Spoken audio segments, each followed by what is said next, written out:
할렐루야. 오늘도 우리와 함께 하시고 우리를 도우시고 인도하시어 예배의 자리로 이끌어 주신 하나님께 감사와 영광을 올려드립니다.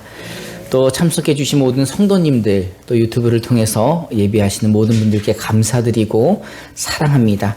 우리 2021년도 표를 한번 읽어봅시다. 시작. 하나님 앞에 잠잠히 참고 기다리는 교회. 아멘. 그런 교회 되기를 주님의 이름으로 축원합니다. 여러분들 새해 복 좀 많이 받으셨습니까? 네, 여러분 새해 복 많이 받으시기 바랍니다. 우리나라 사람들은 복을 참 좋아하죠. 그래서 그냥 복 받으란 말도 하지 않고 복을 어떻게 받으라고요? 많이 받으라고 이야기하죠. 사실 아시아 국가에 있는 사람들이 복 받기를 좋아합니다. 그 중에서도 단연 우리나라가 뒤지지 않을 거라 생각이 듭니다. 왜 이렇게 우리나라 사람들은 복 받기를 좋아할까? 사실 우리나라가 많이 어려웠잖아요. 우리나라가 반도 국가로 또 위에서 아래에서 침략들이 많았고, 또 얼마 전까지만 해도 일본의 식민지였고, 또 6.25로 인해서 많은 고통을 당하지 않았습니까?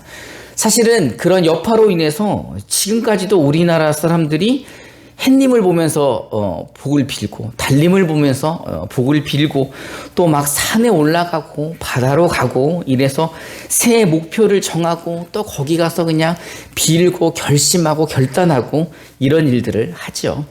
여러분들은 새해의 결심이 무엇이었습니까?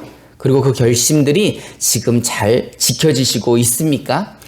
저는 생각을 해보니까 제 새해의 결심이 우리 이 표와 마찬가지로 하나님 앞에 잠잠히 참고 기다리자라는 게 제 새해의 결심이었습니다. 근데 이 새해 결심을 하고 나서 한 달이 지났는데도 안 지켜지는 것 같아요. 이 새해 결심을 언제 했냐면 송구영신 예배 때 하고서는 지금까지 그냥 왔는데, 제가 그 말씀을 준비하면서 감사한 것은 오늘이 설 마지막 날인 거죠. 그러니까 아직도 새해가 지나지 않은 거잖아요. 그러니까 지난 한 달 것은 다 없던 일로 하고, 오늘 다시 뭐 하면 돼요? 다시 결심하면 되죠. 오늘 다시 마음 먹고 다시 결심하고 그렇게 하면 되지 않을까 생각이 들어서 감사하다는 생각이 들었습니다. 그래서 오늘 제가 설교할 이 설교에 등장하는 분들은 믿음의 선배님들입니다. 그 중에서도 제가 다니엘과 이 세 친구들을 정했는데, 이분들을 보니까요, 진짜 이분들은 결심하면 그대로 하시는 분들이었습니다. 그래서 말씀 제목도 하나님 앞에 결심하는 교회라고 한번 정해봤습니다. 오늘 이 말씀을 듣는 여러분들 중에 저처럼 새해 결심이 무너지셨던 분들, 새해 맘먹고 무엇을 하려고 했는데 놓치셨던 분들, 또 연약해서 작심 3일 만에 포기하셨던 분들, 오늘 우리에게 주시는 말씀을 통해 다시 새 힘을 얻으시고 다시 마음을 정하고 다시 결심하고 결단함으로 하나님의 은혜와 평강이, 축복이 여러분들에게 임하기를 주님의 이름으로 축원합니다. 오늘 본문의 시대 배경을 보니까요, 바벨론 유수기입니다. 이 유수라는 말은요, 유배되어 갇히다라는 뜻의 말입니다. 유대인들이 바벨론 느부갓네살 왕에게 나라를 뺏깁니다. 쳐들어와서 멸망당하고 포로로 끌려가게 되죠. 그리고 그 포로 생활이 70년간 이어집니다. 우리는 그 포로기를 바벨론 유수 또는 바벨론 포로기라고 이야기를 합니다. 바벨론 포로기는요, 남유다가 멸망한 후에 세 차례에 걸쳐서 지내게 됩니다. 그런데 오늘 본문에 나오는 다니엘과 세 친구들은 이 포로기 중에 1차 포로기에 잡혀간 사람들입니다. 다니엘 1장 1절부터 3절을 우리말 성경으로 한번 읽어봅시다. 시작. 유다와 여호와김이 왕위 때 다스린 지 3년째 되던 해입니다. 바벨론 왕 느부갓네살이 예루살렘에 쳐들어와 예루살렘 성을 포위했습니다. 주께서 유다와 여호와김을 느부갓네살 왕에게 포로로 넘겨주셨습니다. 그리고 하나님의 성전에 있던 기구 일부를 느부갓네살 왕의 손에 넘겨주셨습니다. 그가 이 기구들을 시날 땅에 있는 자기들의 신전으로 가지고 가서 그 신전의 보물창고에 두었습니다. 그 후 왕은 내시의 우두머리인 아스부나스에게 이스라엘 자손 가운데 왕족과 귀족 몇 사람을 왕궁으로 데려오라고 명령했습니다. 아멘. 이 남유다 왕 여호야김이 왕이 된 지 3년 되었을 때에 바벨론의 침략을 당합니다. 그리고 전쟁에 패하게 되죠. 근데 오늘 말씀해 보니까 누가 전쟁에서 패하게 하셨습니까? 하나님이 하셨어요. 근데 옛날 사람들은요, 이 옛날 고대의 사람들은 전쟁에서 패하면 자신들이 졌다고 생각하는 것이 아니라 자신들의 신이 졌다고 생각을 하는 거예요. 그래서 지금 이 전쟁에서 바벨론이 이긴 것은 곧 누가 진 거예요? 하나님이 졌다고 생각을 하는 거죠. 바벨론 사람들도 마찬가지예요. 그래서 자신들이 여호와 하나님을 이겼으니 여호와 하나님의 신전에 들어가서 신전에 있는 물건들을 가져다가 전리품으로 어디다 갖다 놓는다는 거예요? 자기들 바벨론 신들이 있는 그 신전의 보물창고에 갖다 놓는 거죠. 그게 뭐예요? 하나님, 여호와 하나님의 신이 져서 그 물건들을 뺏어서 우리 신에게 갖다 바치는 거죠. 바벨론 사람들도 이스라엘 사람들도 다 자기들의 신들이 졌다고 생각을 하지만 오늘 말씀을 보니까는 유다 왕 여호야김을 바벨론 왕에게 포로로 잡혀가게 하신 분도 하나님 전에 있는 물건들을 느부갓네살 왕에게 건네주신 분도 하나님이라고 나와 있죠. 이 느부갓네살 왕은 자신이 이겼는 줄 알고 또 요구를 합니다. 그 요구가 뭐예요? 왕족이나 귀족들 중에 왕궁에서 일할 사람들을 뽑아오라는 겁니다. 그래서 이제 젊은 왕족들과 귀족들 사이에서 멋진 사람들을 뽑게 됩니다. 다니엘 1장 4절부터 6절을 우리말 성경으로 한번 읽어봅시다. 시작. 왕은 바벨론 왕궁에서 왕을 위해 일할 이스라엘 젊은이들을 데려오게 했습니다. 데려온 그들은 몸이 건강하고 잘생겼습니다.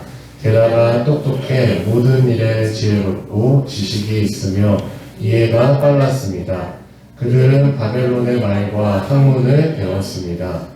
왕은 그들에게 왕이 먹는 귀한 음식과 왕이 마시는 포도주를 날마다 먹도록 주면서 3년 동안 교육시켰습니다.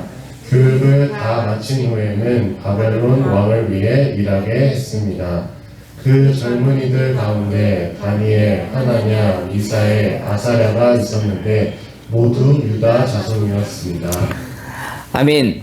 잡혀간 포로들은 왕을 위해서 일을 시키기 위해 왕족들이나 귀족들 중에 젊고 건강하고 잘생기고 똑똑한 인재들을 데려간 겁니다. 여러분, 우리 감곡에서 만약에 이런 사람, 진짜 건강하고 젊은데 잘생기고 똑똑하고 지혜로운 사람들이 있는데 왕족이야. 게다가 귀족이에요. 그래요? 뭐 동네 사람들 알까요? 모를까요? 감곡거리에 걸어다니면 빛이 날까요? 안 날까요? 예루살렘 안에서 이미 소문난 사람들, 야, 어느 왕족인데 진짜 잘생겼어. 똑똑하고, 머리도 좋고, 어느 귀족인데, 야, 진짜 너무 멋있다. 진짜 이스라엘의 핵인싸들이 다 잡혀간 거예요. 그 콧대 높고 잘나고 잘 살던 사람들이 이 느부갓네살 왕에게 포로로 잡혀가서 이제 왕궁에서 일을 시키기 위한 교육을 받습니다. 그런데 그 중에 감사한 거는 뭐냐면 이들이 특별 관리 대상인 거예요. 그래서 이들이 이 바벨론의 말과 학문을 배우고 이들이 먹는 음식은 누가 먹는 음식이에요? 왕이 먹는 음식을 그대로 이들에게도 제공해 주는 겁니다. 그러니 사실은 포로지만 이들이 얼마나 특별한 대우를 받고 있습니까? 이 당시가요, 예수님 오시기 전 기원전 587년이에요. 지금 2021년이죠. 그러니까는 지금으로 한 2600년 전에 왕에게만 대접받는 그 산의 진미를 이들도 먹게 되는 거죠. 그런데 문제는 뭡니까? 오늘 이 본문에서 말하고자 하는 다니엘과 세 친구들은 그 왕의 음식을 거부합니다. 환관장이 이들의 이름도 바꿔주죠. 이 히브리식의 다니엘, 하나냐, 미사엘, 아사랴 이름을 바벨론식으로 바꿔줍니다. 다니엘 1장 7절 개역 개정으로 한번 읽어봅시다. 시작. 상관장이 그들의 이름을 고쳐 다니엘은 베드사살이라 하고 하나냐는 사드락이라 하고 미사엘은 메삭이라 하고 아사랴는 아벳느고라 하였더라. 우리가 이제 좀 익숙하죠. 벨드사살, 사드락, 메삭, 아벳느고. 이들은 모두 왕족 귀족들이었지만 지금은 뭘로 끌려온 거예요? 포로로 끌려왔잖아요. 궁전에서 일을 시키기 위해서 교육하는 것 뿐이잖아요. 근데 이들이 지금 누구의 음식을 거부하는 거예요? 왕이 내려주신, 왕만 먹는다는 그 산의 진미를 거부하고 있습니다. 왜 거부하는 거예요? 지금 뭐 하다고 거부하는 거예요? 이 음식이 누구를 더럽힌다는 거예요? 나를 더럽힌다는 거잖아요. 그럼 이 음식이 어떻다는 거예요? 더럽다는 거 아니에요? 왕이 준 이 음식이 더러워서 내가 더럽힐까봐 이거 못 먹겠다고 누가 얘기하고 있는 거예요? 포로가 얘기를 하고 있는 거죠. 다니엘 1장 8절을 우리말 성경으로 한번 읽어봅시다. 시작. 그러나 다니엘은 왕이 먹는 특별한 음식과 왕이 마시는 포도주로 자신을 더럽히지 않겠다고 결심했습니다. 그래서 내시의 우두머리에게 자신을 더럽히지 않도록 해달라고 부탁했습니다. 예, 이거는 부탁이 아니라 거의 명령 같은 부탁 아니에요? 아, 이 음식이 나를 더럽게 하는데 이 음식으로 나를 좀 더럽히지 좀 않게 부탁 좀 드리겠습니다. 그리고 지금 누가 얘기하는 거예요? 포로가 얘기하는 거예요. 이 개역 개정에서는 환관장이라고 이야기하지만 우리말 성경에서는 내시의 우두머리라는 거예요. 내시 중에서도 제일 높은 사람. 근데 그런 높은 사람에게 지금 이 왕이 주는 음식이 더러워 나를 더럽힐지 모르니까 나에게는 다른 음식을 달라는 거죠. 여러분 예를 들어서 우리 임마누엘 교회에서 점심을 먹는데 점심에 이제 사람들이 반찬들을 준비해 오잖아요. 근데 어떤 사람이 와가지고 오늘 이 음식들이 내 입을 더럽힐 것 같은데 이 반찬들 말고 저는 그냥 김치랑 나물만 따로 좀 주세요. 이러면 입에서 뭐가 나가죠? 뭐 나가죠? 이런 뭐가 나가잖아요. 근데 아니 지금 누가 누구에게 부탁을 하는 거예요. 전쟁에서 진 패전 국가의 포로들이 지금 와서 승리한 국가의 내시들 중에서도 우두머리 환관장에게 지금 뭐 약간 명령 같은 부탁을 내리는 거예요. 이 더러운 음식으로 나를 더럽히지 않게 하시오. 이렇게 이야기를 하는 겁니다. 그러니 지금 이 음식이 더럽다는 것은 누구를 무시하는 거예요? 왕을 무시하는 거예요. 누구인가? 내 음식이 더럽다고 한 사람이 누구야? 왕이 열받을 일인 거죠. 사실 이 이야기를 포로가 이야기한다는 것은 맨정신으로 하기 쉽지 않죠. 지금 이 다니엘과 세 친구들이 이 내시들의 우두머리에게 이 이야기를 한다는 것은 뭘 걸고 하는 겁니까? 목숨 걸고 하는 거예요. 목숨을 걸고 이들은 왕의 음식을 거부하는 거예요. 왜 거부합니까? 이 음식이 자신들을 더럽히니까 이 음식으로 나를 더럽히지 않게 해달라고 건방진 것 같은 이야기를 하고 있는 거죠. 그런데 놀라운 것은요. 이들에게 하나님이 은혜를 베풀어 주십니다. 다니엘 1장 9절부터 13절을 우리말 성경으로 한번 읽어봅시다. 시작. 그때 하나님께서 다니엘이 내시의 우두머리에게 은혜와 긍휼을 얻게 하셨습니다. 내시의 우두머리가 다니엘에게 말했습니다. 나는 내 주 왕이 두렵다. 왕께서 너희가 먹을 음식과 포도주를 정해주셨다. 그런데 너희가 먹지 않아 너희 얼굴이 너희 또래 젊은이보다 헛칠한 것을 보시면 어떻게 되겠는가? 그러면 너희 때문에 내 목숨이 왕 앞에서 위태로울 것이다. 그러자 다니엘은 내시의 우두머리가 다니엘과 하나냐와 미사엘과 아사랴를 감독하라고 세운 관리에게 이렇게 말했습니다. 열흘 동안만 당신의 종들을 시험해 보십시오. 우리가 채소와 물만 먹고 마신 후 왕의 귀한 음식을 먹은 젊은이들과 우리의 얼굴을 비교해 보십시오. 그 결과에 따라서 당신의 종들을 마음대로 처리하십시오. 지금 하나님께서 내시의 우두머리에게 은혜와 긍휼을 얻게 하셨습니다. 그러니까 사실 다니엘과 그 친구들은 바로 죽을 수도 있었지만 하나님이 은혜를 베풀어 주셔서 그 환관장이 그들을 긍휼하게 본 거예요. 그들에게 은혜를 베풀어 주셔서 사실은 이렇게 하면 내가 왕을 볼 체면이 안 서는데 어떡하면 좋겠냐? 라고 이야기를 했더니 다니엘이 뭐라고 합니까? 예, 한번 나를 시험해 보세요. 이렇게 이야기를 하는 거예요. 그런데 여러분, 사실 이렇게까지 하지 않아도 되는 거 아닙니까? 그냥 먹으면 되지. 지금 잡혀온 사람이 다니엘과 세 친구뿐일까요? 이스라엘에서 많은 소년들이, 많은 왕족과 귀족의 젊은 사람들이 잡혀왔는데 지금 이들만 유독 이러고 있는 거예요. 지금 나라가 망해가지고 전쟁에서 져서 포로로 잡혀왔는데 지금 목숨까지 걸고 굳이 그럴 필요가 있을까? 아마 그들은 그렇게 생각했을지도 모릅니다. 설마 이 음식 먹는다고 뭐 문제가 되겠어? 하나님이 설마 우리를 뭐 어떻게 하시겠어? 전쟁도 지고 포로돼서 이렇게 왔는데 설마 이거 먹는다고 뭐 어떻게 되겠어? 라고 이야기할지도 모르죠. 네, 여러분 그런 얘기 들어보셨습니까? 설마가 사람 잡는다. 어떤 신학자는요, 남유다가 멸망한 것이 설마 때문이랍니다. 제가 인터넷에서 그래서 설마가 무엇인지 한번 찾아봤어요. 여러 가지 설이 있습니다. 설마가 이거라는 여러 가지 설이 있는데 제가 고른 것은 바로 이 사진에 나와 있는 설마입니다. 설마는요, 조선시대에 눈이 왔을 때 그 짐을 싣고 나르는 도구였대요. 그러니까 눈이 내렸을 때에 짐을 싣고 가야 되니까 동물들이 끌기가 쉽지 않았던 거예요. 그래서 이 설마는 누가 끌어요? 사람이 끄는 게 설마입니다. 이 설마가 썰매가 되었다는 이야기가 있습니다. 하여간 눈이 오는 날 짐을 가지고 어디 가야 되는데 짐이 무거우니까 설마에 실어서 설마를 끌고 목적지까지 가는 거죠. 조선시대에. 우리 교회 주차장 넓죠? 주차장에 눈이 오면 제가 깨끗이 치웁니다. 근데 이제 우리 애기들이 눈 좀 치우지 말라는 거예요. 거기서 썰매 좀 타게.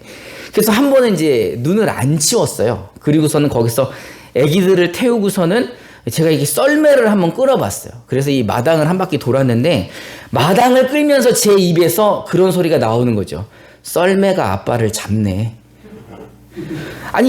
이 평지에서도, 이 잘 닦인 주차장에서도 썰매를 끄는데 그렇게 힘든데, 여러분 조선시대 때 길이 얼마나 좋을까요?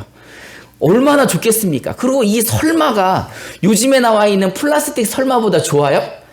엄청 무겁게 생긴 거에 짐을 싣고 그 눈길을 끌고 가다 보니까 눈길에 설마를 끌어본 사람들은 그 입에서 이런 소리가 나오는 거죠. 설마가 사람 잡네. 이거 뭐 쉬울 줄 알고 설마를 끌어봤는데 설마가 사람 잡아. 남유다를 멸망시킨 것이 설마라는 이야기는요, 남유다는요 북이스라엘하고 다릅니다. 정통성이 있어요. 다윗의 나라가 바로 남유다예요. 다윗의 혈통으로 세워진 나라, 그리고 예루살렘 안에 성전이 있는 나라. 여러분, 성전이 있다는 것은 누가 함께 한다는 뜻이에요? 하나님이 함께 한다는 뜻이죠. 성전 안에서는 그 법궤가 들어있고, 이 다윗의 나라는 그들은 난공불락의 요새라고 생각을 한 거예요. 누가 함께 하니까? 하나님이 함께 하니까. 그래서 이 남유다 사람들이 설마 우리가 전쟁에서 지겠어? 설마 우리가 멸망당하겠어? 설마 하나님의 성전이 여기 있는데 누가 우리를 감히 공격하겠어? 라는 생각을 가지고 있었다는 겁니다. 그런데 문제는 그들은 하나님을 믿었던 것이 아니라 예루살렘을 믿었던 거고, 하나님을 신뢰한 게 아니라 성전과 법궤를 신뢰했던 겁니다. 근데 사실 그들의 행태들을 보면 이 하나님을 신뢰했던 사람들이 아닌 거예요. 아까 유다 왕 여호야김이 3년 만에 이런 전쟁을 당하게 됩니다. 그런데 그의 행실이 하나님 앞에 그렇게 옳지 않았습니다. 하나님 앞에 악행을 저질렀던 사람이 여호야김인 거예요. 그러면서도 설마 우리나라가 다윗의 나라인데, 설마 하나님의 성전이 있는데 설마 우리가 저 이방 바벨론에게 지겠어? 라는 생각을 가지고 있었던 것이죠. 그래서 설마가 누구를 잡습니까? 설마가 남유다를 잡아버린 겁니다. 그러나 오늘 본문의 다니엘과 세 친구, 이 사드락과 메삭과 아벳느고는요, 그들은 설마 하지 않았습니다. 설마 이 음식 먹는다고 뭐 어떻게 되겠어? 라고 말하지 않고 그들은요, 목숨 걸고 마음을 정합니다. 그들은 목숨 걸고 결심하고 결단하여 이 왕의 음식을 거부하게 된 겁니다. 우리 다니엘 1장 8절 전반부만 우리말 성경으로 한번 읽어봅시다. 시작. 그러나 다니엘은 왕이 먹는 특별한 음식과 왕이 마시는 포도주로 자신을 더럽히지 않겠다고 결심했습니다. 이 결심을 한 이유가 뭡니까? 왕의 준 음식이 더럽다는 이유는 하나님이 말씀하신 율법에 그 규례에 맞지가 않는다는 거예요. 그래서 이 신학자들이 봤을 때 이거는 우상 숭배했던 음식이었던 것 같다. 또는 이스라엘에서 말하는 것처럼 그 부정한 고기들을 가지고 온 것 같다. 또는 피를 뿌려서 잡은 고기일 수 있겠다라고 말하는 겁니다. 그래서 어쨌든 하나님이 부정하다 하는 음식이었기 때문에 그들은 이 음식을 거부합니다. 그러면서 황관장에게 내시들의 우두머리에게 채식으로만 우리 열흘간 테스트를 한번 해주십시오. 그리고서는 테스트했을 때 어땠습니까? 다니엘과 세 친구들의 얼굴이 다른 동무들보다 좋았기에 이들은 3년간 채식을 하면서 그 왕의 교육을 받게 됩니다. 아마 이제 졸다가 깨신 분들은 오늘 말씀 참 은혜로워. 2021년 우리도 채식하자. 채식이 짱이래.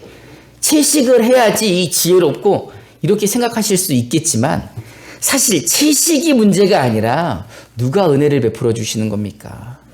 목숨 걸고 결단한 이들에게 하나님이 은혜를 베풀어 주신 겁니다. 다니엘서 1장 17절부터 20절을 우리말 성경으로 한번 읽어봅시다. 시작. 하나님께서는 이 4명의 젊은이들에게 지식을 주셔서 모든 학문과 재주에 뛰어나게 하셨습니다. 또한 다니엘에게는 모든 종류의 환상과 꿈을 깨닫는 특별한 능력까지 주셨습니다. 왕이 정한 기간이 되자 이스라엘 젊은이들을 불러들이고 메시의 우두머리는 그들을 데리고 가서 느부갓네살 앞에 세웠습니다. 왕이 그들과 이야기를 나누어 보니 젊은이들 가운데 다니엘, 하나냐, 미사엘, 아사랴보다 뛰어난 사람이 없었습니다. 그래서 그들은 왕을 모시게 됐습니다.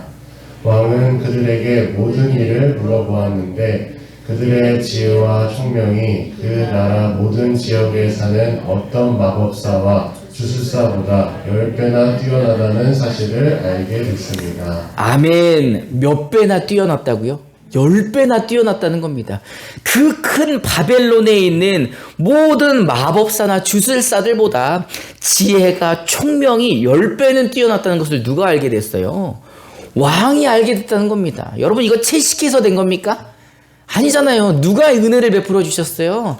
하나님이 은혜를 베풀어 주셔서 이들에게 지식을 주시고 이들에게 학문을 주시고 재주를 주시고 뛰어나게 만들어 주셨다는 겁니다. 여러분 하나님께 맡기고 결심하는 사람들, 하나님께 모든 것을 맡기고 결단하는 사람들에게 하나님이 은혜를 베풀어 주시고 책임져 주신다는 겁니다.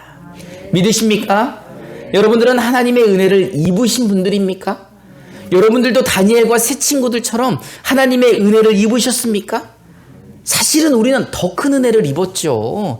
여러분, 우리를 위해서 하나님이 누구를 보내주셨습니까? 그 외아들 예수를 이 땅에 보내주시고 그 예수의 생명과 우리의 생명을 바꾸셨잖아요. 우리 대신 예수가 십자가에서 죽으셨고 우리 대신에 그 예수 그리스도가 심판을 받아주심으로 우리는 십자가에서 저주받지 않아도 되고 우리는 하나님의 심판을 받지 않아도 되는 큰 은혜를 받은 사람들입니다. 요한복음 3장 16절부터 19절을 우리말 성경 개역개정으로 한번 읽어봅시다. 시작. 하나님이 세상을 이처럼 사랑하사 독생자를 주셨으니 이는 그를 믿는 자마다 멸망하지 않고 영생을 얻게 하려 하십니다. 하나님이 그 아들을 세상에 보내신 것은 세상을 심판하려 하심이 아니요 그로 말미암아 세상이 구원을 받게 하려 하십니다. 그를 믿는 자는 심판을 받지 아니하는 것이요 믿지 아니하는 자는 하나님의 독생자의 이름을 믿지 아니하므로 벌써 심판을 받은 것입니다. 아멘. 그를 믿는 자는 무엇을 받지 않습니까? 심판을 받지 않습니다. 이래도 여러분, 하나님이 저와 여러분을 사랑하지 않는 것 같으십니까? 이래도 우리가 큰 복을 받은 사람들이 아닙니까? 여러분, 하나님은요, 우리를 사랑하시고 우리에게 큰 복을 내려주시기 위해 그 아들 예수를 십자가에 죽게 하시고 그 죽음으로 말미암아, 그 대속으로 말미암아 우리가 죄사함 받고 심판도 받지 않으며 하나님을 누구라 부르게 되었습니까? 아버지라 부르게 된 겁니다. 이제 오늘은 새해 첫 주 주일입니다. 여러분, 그동안 마음을 정하시지 못하셨다면, 그동안 여러분들의 삶을 하나님께 맡기지 못하셨다면 오늘 다니엘과 새 친구들처럼 여러분들의 삶을 하나님께 맡기시기 바랍니다. 여러분들의 마음을 하나님께 정하시기 바랍니다. 이 시간 뜻을 정하고 결단하시기 바랍니다. 이제 우리 임마누엘은 2021년 하나님 앞에 잠잠히 참고 기다릴 것입니다. 이제 모든 가정들마다 조금은 어렵고 힘들고 답답할지 모르지만 우리와 함께 하시고 우리를 도우시고 지키시고 인도하시는 하나님을 온전히 신뢰하시기 바랍니다. 그리고 그 하나님께 여러분들의 삶을 맡기시기 바랍니다. 여러분들의 삶을 맡길 때 그 하나님이 여러분들을 선한 길로 인도하실 것입니다. 목숨을 걸고 마음을 정한 다니엘과 새 친구들, 그들에게 은혜를 베풀어 주신 그 하나님이 여러분들의 아버지이십니다. 이제 여러분들의 삶을 그분께 맡기시기 바랍니다. 그 하나님께 온전히 여러분들의 삶을 맡기시고 그 하나님 앞에 잠잠히 참고 기다릴 때 그분의 은혜와 평강이 저와 여러분들의 삶 가운데 임하시기를 주님의 이름으로 축원합니다. 이 시간 우리 함께 찬송하면서 결단하는 시간을 가지려고 합니다.